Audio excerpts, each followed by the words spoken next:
My phone vibrates in my arm strap, shattering the peace of the summer morning. I slide it out of its pocket and see a text from Bella.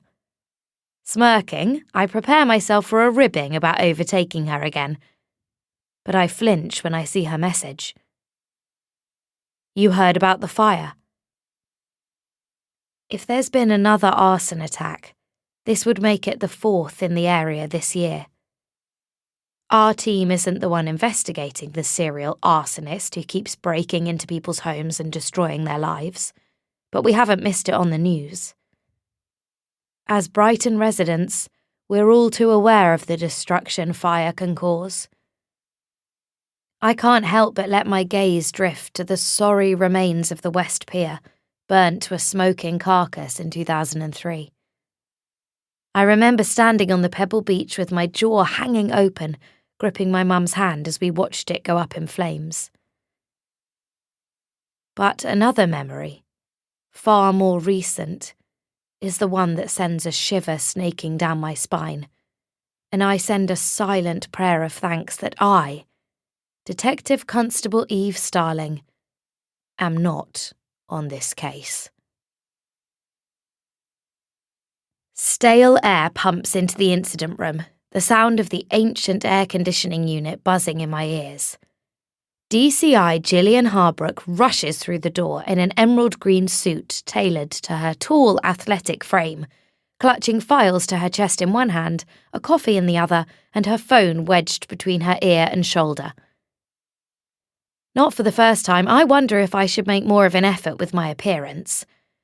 Gillian burns bright in outlandish colours I've got zero hope of pulling off. I smooth out my plain white tee, worn with my usual dark blue jeans and a black leather jacket slung over the top, my feet shoved into Converse trainers. A black mane spirals from my head, refusing to be tamed. Judging by her tone, the conversation isn't going well, and I feel grateful not to be on the receiving end. She has the unique ability to be utterly terrifying and likeable in equal measures, a combination I find both puzzling and fascinating. She knows how to switch her warm Geordie accent into something far frostier. I live in fear of disappointing her. Gillian ends the call abruptly and sets everything down on the table. Absolute arsehole, she mutters, reaching for the remote control for the projector screen. She turns to me, honey-coloured hair falling in a neat crop around her tanned face, which she arranges into a calm smile. Eve, you're early. I pull out a chair.